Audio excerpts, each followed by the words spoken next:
Again, wonderful to be amongst you, and especially to come to be with these 5 people today who wish to affirm and renew their faith amongst us. Now, I need to say that the candidates and their sponsors already have some idea of what I'm going to say today, as yesterday during the retreat day that you had at St Matthew's, we had some good time together and some good conversations as we got to know one another a little bit and thought about today and all that it means.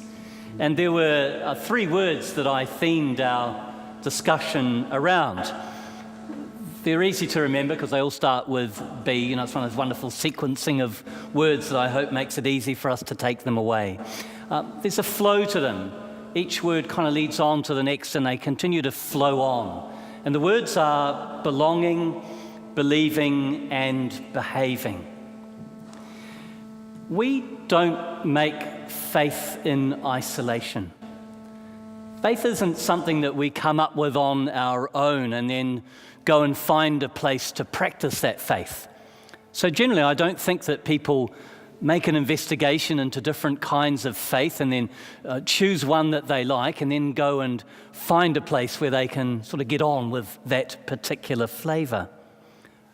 Rather, I think that we make faith in the company of others. So belonging actually comes before believing. It's not always that we choose something and then find a place to belong, but that through belonging, we come to believe.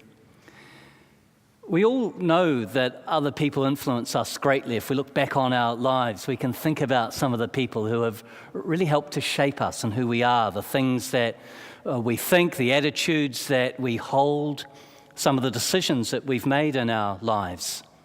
And so it is with faith. It's among people of faith that faith is more able to be awakened in us and find greater and deeper meaning in our lives.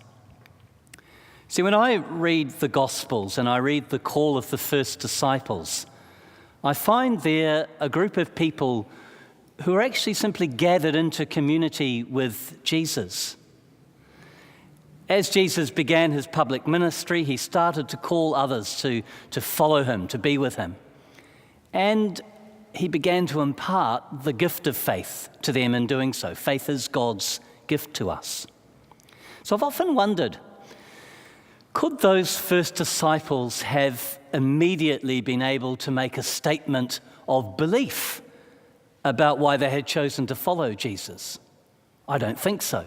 Something about Jesus attracted them to him. And it was much later on, actually, in the gospel narrative that they're able to begin to formulate some things about who they believe Jesus is. Through their time with Jesus, they begin to uncover just what it is that God is doing as they listen to Jesus' teaching, as they observed all of the things that Jesus did. And as this community of disciples forms its life together around Jesus, they make faith together as God enables them to see who Jesus is. So faith is far more about relationship. It's a dynamic thing, more than it is about creedal statements on a page. It's about a sense of connection that we have together with God. The image of the vine and the branches in John's Gospel this morning, I think, speaks of the ways in which our lives are woven together. If you think about a vine, it actually grows and the branches kind of interlock together. It has a source and a root, but there's an innate sense of belonging and wovenness about who we are. It's a dynamic and organic thing. So I believe that belonging comes first and leads to believing. Human communities formed around the person of Jesus Christ are the means by which people are able to perceive and to receive the gift of faith from God. We find and deepen faith together within human communities. So actually, I think belonging comes before believing. It leads to believing. And that's why the church is such a vital part of the gospel task of making faith known. It was great yesterday to see so many people engaged over at St. Columba as part of the retreat day. Helen tells me about 40 of you all together were there, reflecting on and deepening your own faith. But in being together to do that, the community of people that is St. Matthew's was also deepening and growing as your life is knit together. I was struck in our conversations yesterday, actually, the five of you and the sponsors together, as you spoke, many of you, about the way in which the welcome that's been extended here has helped draw you in. Particularly, I heard a number of people talk about the welcome that's extended from this table as having a big impression on you as you found your way into this faith community. The words we'll hear at that time are, "Come bringing your varied faiths and backgrounds, for all are welcome to share in this act of communion." God drawing people together into community. So this sense of grace, the grace of welcome, the grace of God, lies at the heart of who we are, allowing us to extend the open arms of the welcome of God that we have found in Jesus. Just as Jesus gathered a group of 12 to be close to him, to learn from him, and through their belonging together with Jesus, to come to believe that he is the Messiah, the Christ. So we gather here with Christ at the center and are able to receive that gift of faith from God and put ourselves on the way with Christ as companions and followers. We learn together here something of what it means to believe. So here we are, followers of Christ gathered within this community that's St. Matthew's, learning together what it means to follow Jesus, deepening our faith as we discover more of the mystery of God together, and growing into the likeness of Christ. But God calls us to more than belonging together, more than a comfortable life within the church where we can kind of feel good about our belonging and secure in it and the believing that comes through that. God calls us to action, to take what we know of this good news of God's love and to make that real for others. We've heard some challenging words about love and its implications in that reading from 1 John this morning. Here's a few little snippets to remind us of something of what was in it. "Beloved, let us love one another, because love is from God. Everyone who loves is born of God and knows God. Whoever does not love does not know God, for God is love. We love because God first loved us. Those who say, 'I love God,' and hate their brothers or sisters are liars. For those who do not love a brother or sister whom they have seen cannot love God whom they have not seen. The commandment we have from God is this: those who love God must love their brothers and sisters also." The words that for me lie at the heart of any sense of a Christian spirituality. See, believing gives rise to behaving. What we believe affects how we live. We see that in all sorts of ways around our city and around our world. The things that people believe impact how they behave, for good or for bad. The choices we make, the attitudes we hold, the very focus and direction of our life is shaped by the things we come to believe. Our faith makes a difference about who we are and what we do, the things we'll stand up for, the things we'll stand against, and the way those things are informed by our faith. If we have faith in the God who is love, in what ways will that faith be seen in how we choose to live?